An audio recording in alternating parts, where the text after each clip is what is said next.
Des motards en Harley-Davidson qui traversent Bucarest pour se rendre à une concentration, il y a de cela 10 ans, c'était tout simplement inimaginable. Aujourd'hui, tous ces motards qui longtemps ont souffert de la haine que Ceausescu vouait à la moto ainsi qu'à ce sport mécanique qu'ils jugeaient trop bruyant et individualiste, retrouvent peu à peu le sourire et la joie d'assouvir leur passion. Madame, mademoiselle, monsieur, bonjour. Bienvenue devant le palais Ceausescu de Bucarest pour cette deuxième édition de 4 en 1 consacrée entièrement à la Roumanie.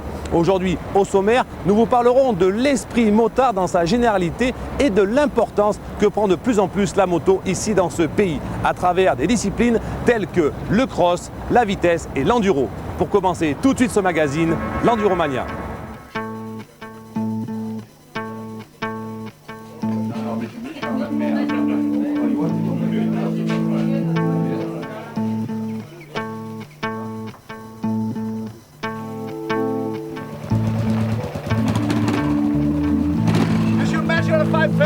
That's a classic.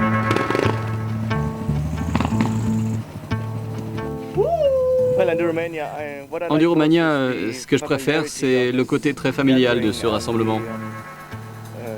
Et le fait que tout le monde peut faire ce qu'il veut, et qu'il n'y ait aucune pression de faire des points, des temps, et donc j'aime ça. Les paysages sont superbes et les gens sont très sympas. J'aime beaucoup ça.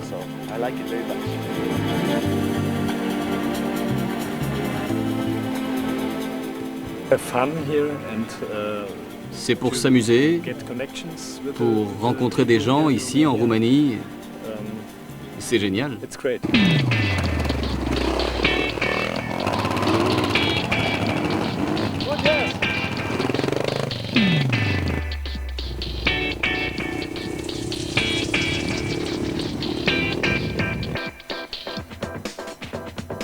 Et Enduromania, c'est très bon.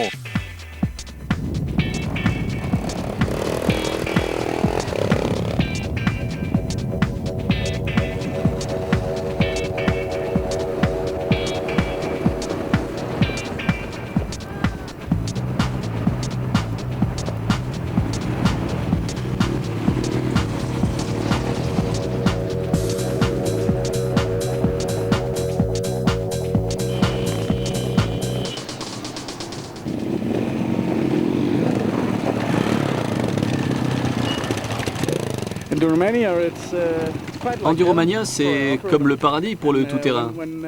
Et quand vous en entendez parler pour la première fois, vous vous dites, c'est pas vrai, ça peut pas exister. Nous, on arrive du Danemark et c'est de loin la meilleure expérience que j'ai jamais vécue de ma vie de pilote d'enduro.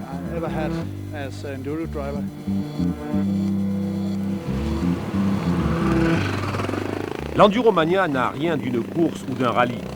Organisé dans la région de Bana, située à l'ouest du pays, il est le rendez-vous de tous les passionnés de moto verte qui souhaitent sans contrainte aucune s'exprimer en toute liberté et ce, dans un décor des plus somptueux et appropriés à l'enduro.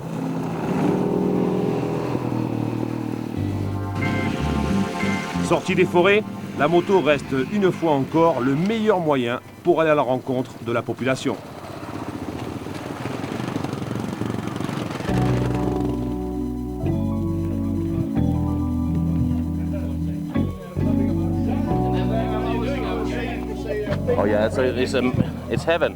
C'est le paradis total. Vous ne pouvez pas imaginer un endroit au monde mieux que celui-là.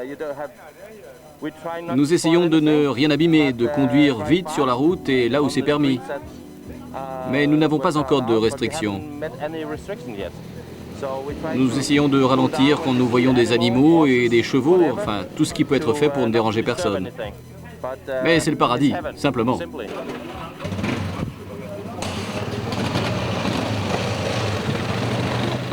Imaginé par M. Morariu, originaire de Timișoara, la ville natale de Vlad Tepes, dit Dracula, l'Enduromania compte aujourd'hui environ 140 participants par session. Des sessions au nombre de 4 pendant la période estivale. Fort de ses 5 années d'expérience, cet enduro un peu marginal contribue dorénavant au développement touristique et par conséquent économique de la région. Un pari gagné pour son organisateur. Nous avons conçu Enduromania comme une plateforme pour le développement économique et comme moyen d'intégration européenne.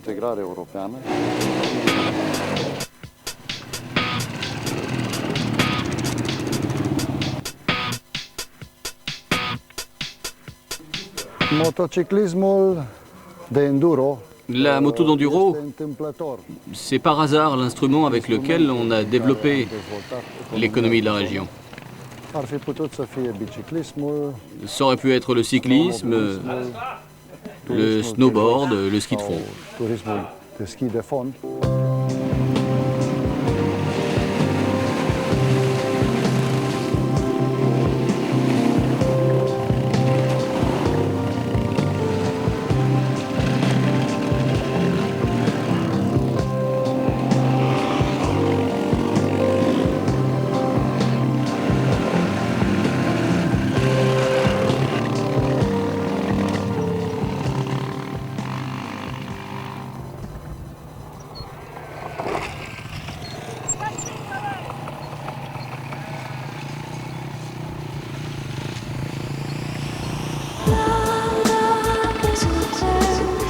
Le concept de l'Enduromania est très simple et a pour but essentiel, vous l'avez compris, de faire découvrir au monde occidental le fantastique potentiel humain et naturel du pays.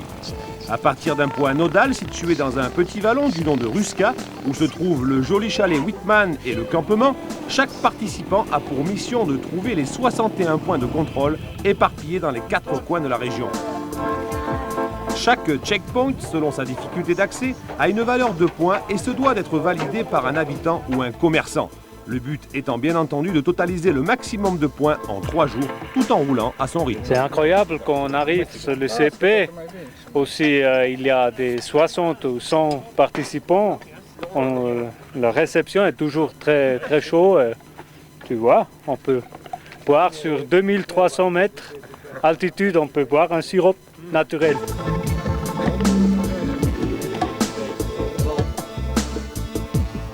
Comme l'enduro, la course de vitesse est une discipline nouvelle en Roumanie. Mais si les amoureux de la moto verte ont la chance d'avoir un terrain de jeu naturel immense et idéal, il en est tout à fait autrement pour les passionnés de la poignée en coin qui, pour l'instant, eux, doivent se contenter des pistes d'aéroport.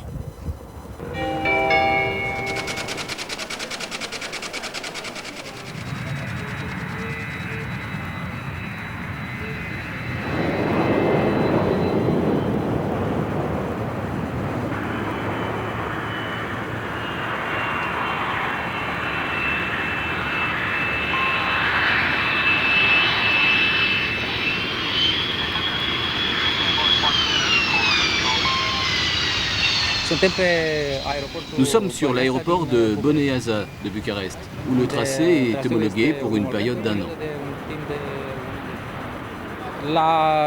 Le tracé est d'abord dessiné sur papier. On réfléchit bien à comment il doit être et après on le balise avec des jalons. C'est le même tracé pour toutes les courses, mais ça dépend du temps entre les atterrissages. S'il y a un avion qui arrive, on fait une chicane. S'il n'y en a pas, on en fait 3.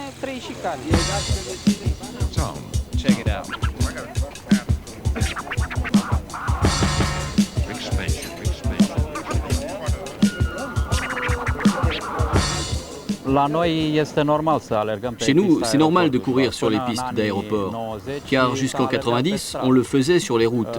Et étant donné la vitesse actuelle des courses, ce n'était plus possible de permettre aux pilotes de courir sur un circuit routier.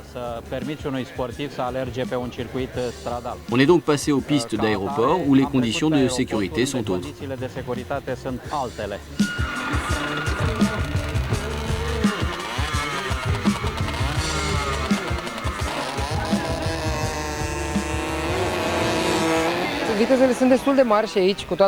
Ici, les vitesses sont assez élevées, même si la piste n'est pas très performante.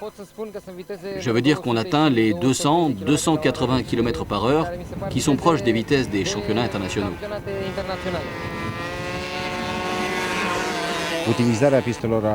En utilisant les pistes d'aéroport, les performances sportives ont augmenté, ainsi que la sécurité en limitant les risques d'accident.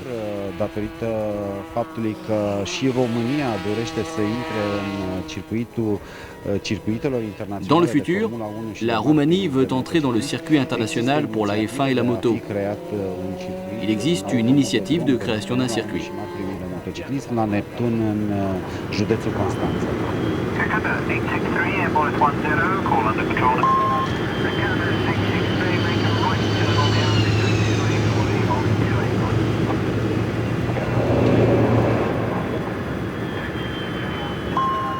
Le championnat national de vitesse roumain a pour particularité de se dérouler sur un aéroport. Il met à jour la pauvreté des moyens de la fédération et notamment le manque de structure. C'est très difficile d'amener des enfants dans les catégories moto 125 et 200 cm3 où on utilise des motos d'importation.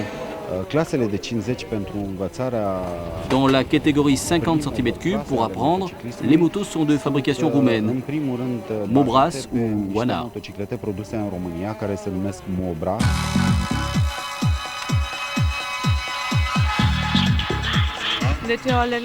Je suis dans la catégorie 50 cm3 Junior 1 et 50 Sport Fille.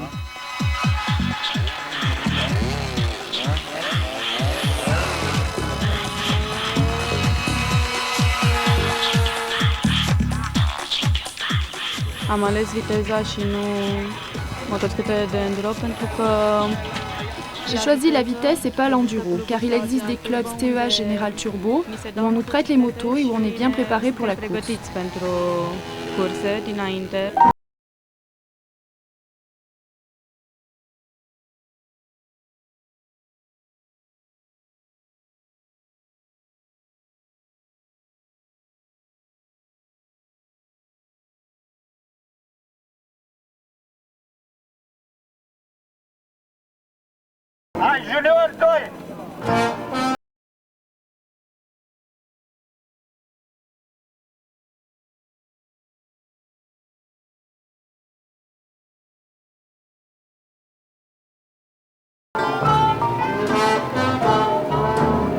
Ici encore, les moyens font la différence. Le sponsoring fait à peine son apparition. Quant au club de moto de vitesse qui truste les premières places avec les plus gros budgets, il s'agit tout simplement de celui de la police nationale.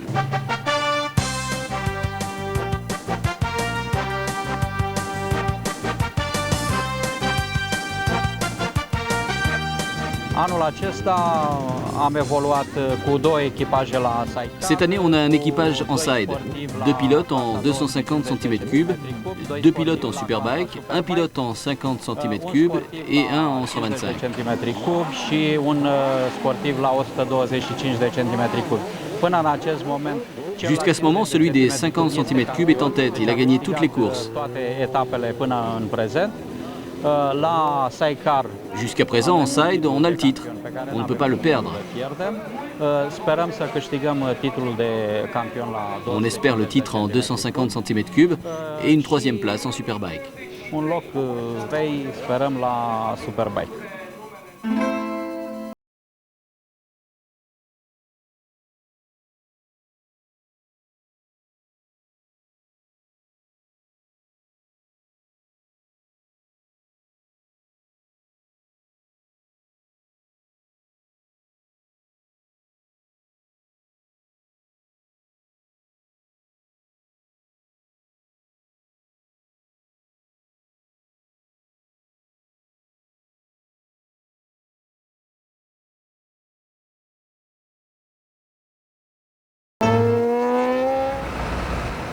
En Roumanie, tous les moyens sont bons pour rouler à 2 roues. Et il est plus fréquent de voir des machines complètement hybrides montées de briques et de broc plutôt que de voir des motos directement sorties de chez un concessionnaire. Pourtant, les motards n'hésitent pas à se déplacer pour participer aux premières concentrations. Nous étions à celle de Sibiu, organisée par les Crazy Bikes.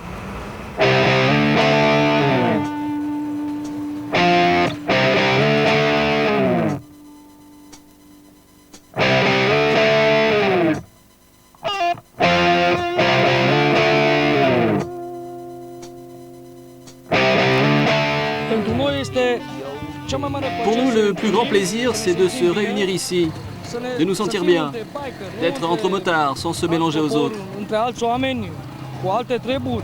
Ceux qui ont des cravates, des costumes. Nous ne sommes pas des ministres ni des religieux, on n'a rien de commun avec eux. Nous sommes pour le 2 roues.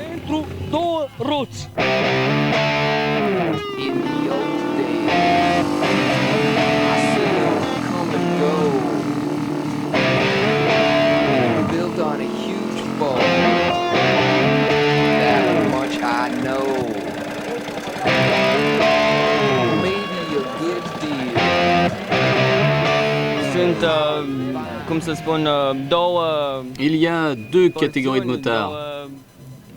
Les uns qui sont rockers, qui aiment la musique rock, les motos.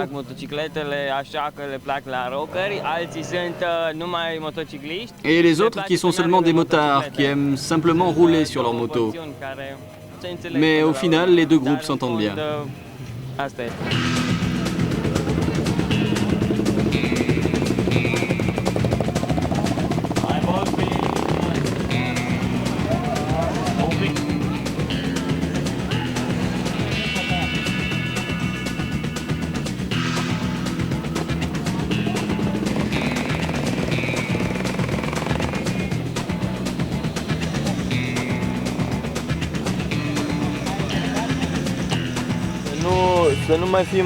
Les gens qui sont sur les trottoirs ont vu trop de films et ils pensent que les motards sont les plus méchants. Mais ce n'est pas vrai.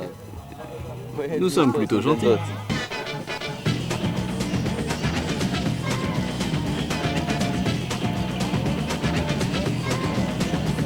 Problema este că pentru noi motociclismul și pentru mine motocicleta este ca și un Pour moi, la moto, c'est comme un organe de mon corps. înseamnă că e stricată motocicleta. Si j'ai mal au foie, ça veut dire que la moto ne marche pas bien. La moto est la première chose de ma vie et je n'en finirai jamais avec ça.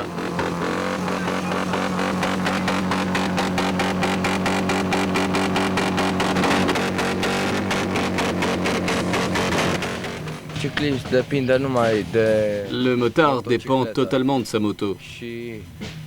Et quand il monte sur sa moto, il est indépendant et il est libre, totalement libre. Je ne garde pas à gauche, à droite. J'aime bien aussi me faire des amis qui sont comme moi. La moto, c'est moi-même. C'est une prolongation de mon âme.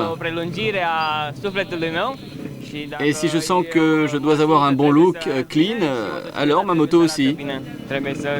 La moto doit bien marcher, être scintillante pour que je sois fier d'elle.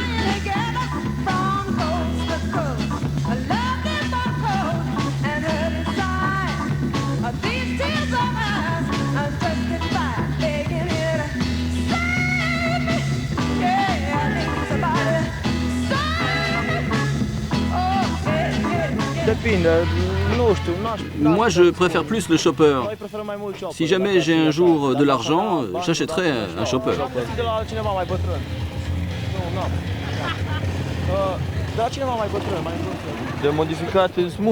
Elle est beaucoup modifiée. Presque tout, en fait. Par exemple, la partie arrière, la roue et les freins sont d'une voiture. L'amortisseur est d'origine. Le moteur, je l'ai modifié, j'ai rapetissé la chambre de combustion. Et le réservoir n'est pas original comme le guidon et tout l'avant.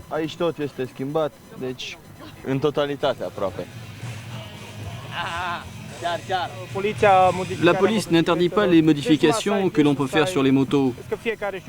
J'ai modifié tout ce que j'ai pu. Chacun peut modifier ce qu'il veut. Le principal, c'est d'avoir de l'argent. Chez nous, la moto est un objet de luxe et tout le monde n'a pas les moyens. C'est pour ça que vous voyez beaucoup de motos improvisées. Elles ne sont pas toutes comme les propriétaires voudraient qu'elles soient. Tout est cher ici, nos salaires sont en lei, pas en marque ou en dollars.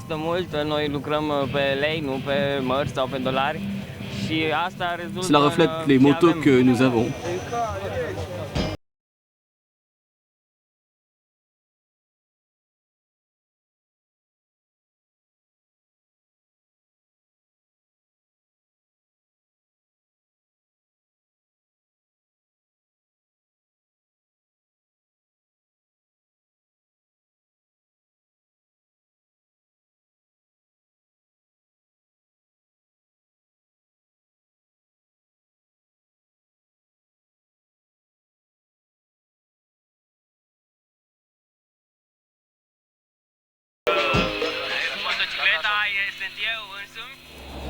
Avec le speedway, le cross est la seule discipline moto à avoir traversé l'époque Ceausescu. Mais là aussi, les choses ont nettement changé et les anciennes CZ ont laissé place maintenant à des motos beaucoup plus modernes. Il reste néanmoins quelques exceptions. Regardez. Bien que Ceausescu n'ait jamais favorisé les sports motocyclistes, Le motocross a néanmoins toujours tenu une place importante dans le cœur des Roumains, comme dans celui de la plupart des gens des pays de l'Est. Et nombreux se rappellent l'époque où cette discipline était encore uniquement réservée à une minorité de pilotes, tous professionnels et régentés par les hautes institutions roumaines. Les courses organisées dans le pays étaient certes rares, mais les terrains de cross étaient toujours pleins à craquer. Et tous, à défaut de pouvoir pratiquer librement ce sport, venaient admirer et encourager dans leur numéro de haute voltige, au guidon de leur CZ, ces véritables acrobates privilégiés. Aujourd'hui, les choses ont bien changé et la pratique du cross est dorénavant possible pour tous ceux qui le souhaitent. Une bonne chose pour la fédération, mais qui doit néanmoins faire face à de nouveaux problèmes. Il faut tout d'abord restructurer les championnats, monter une véritable filière afin que tous les jeunes puissent avoir leur chance, trouver de nouveaux pilotes, comme ici sur le circuit de Campina, et surtout de faire en sorte qu'avec l'arrivée des machines japonaises et européennes, le sport mécanique ne devienne pas trop vite qu'une simple question de moyens et de privilèges.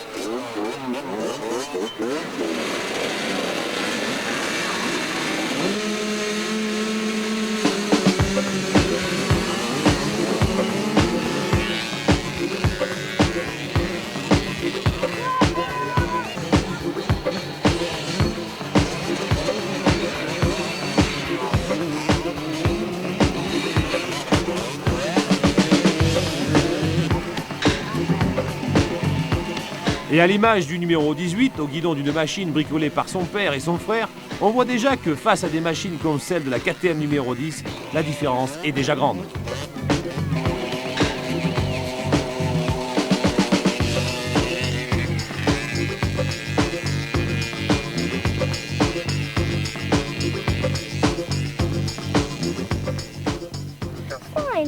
C'était bien, beaucoup de trampolines, de la boue, et la moto était bien.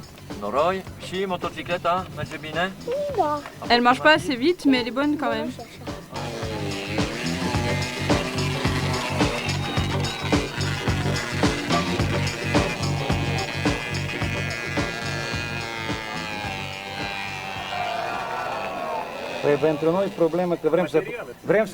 Pour nous, le problème, c'est qu'on aimerait bien acheter une Honda neuve, mais nous n'avons pas l'argent.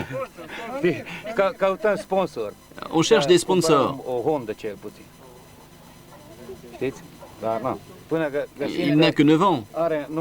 Et si on trouvait des sponsors, ce serait bien.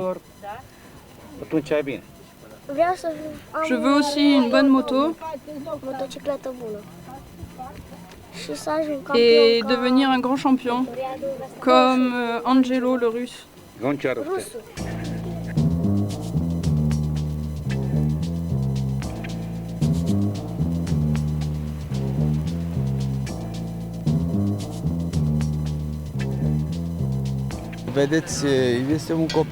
C'est un garçon qui a de l'ambition, qui veut faire quelque chose. Mais le matériel le désavantage complètement. Il a une moto qui n'est pas performante, ancienne, roumaine, qui n'est pas bien préparée techniquement. Nous espérons qu'il va recevoir une moto neuve ou presque du club Astra Brasov. C'est un jeune garçon et je pense qu'il fera de bonnes performances.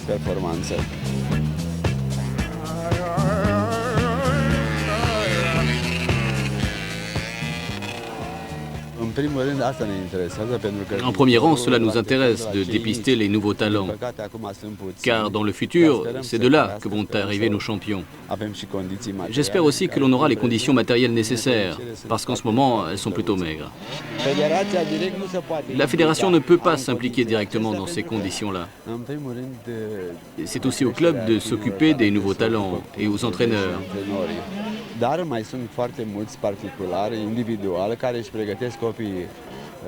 Mais il y a aussi un grand nombre de particuliers qui s'en occupent, les parents.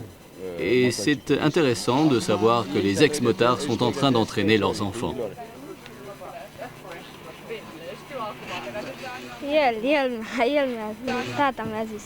C'est mon père qui m'a poussé et qui m'a acheté ma première moto.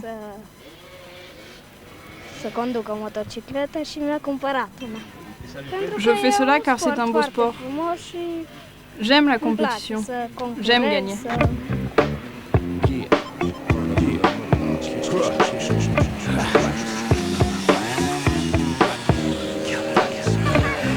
aussi très intéressé à encourager les enfants. Parce que dans le championnat roumain, on a une génération qui a 30-35 années et puis une petite génération qui a 10 années. Et entre eux, on n'a rien. Et on a quelque chose à construire, on a quelque chose à faire dans ce domaine. Mais en attendant que la fédération trouve les réponses à toutes ces questions, comme disait monsieur de Coubertin, l'essentiel est déjà de participer. Et si la mécanique du numéro 18 n'a pas été des plus rapides, elle aura au moins eu le mérite de prouver sa fiabilité.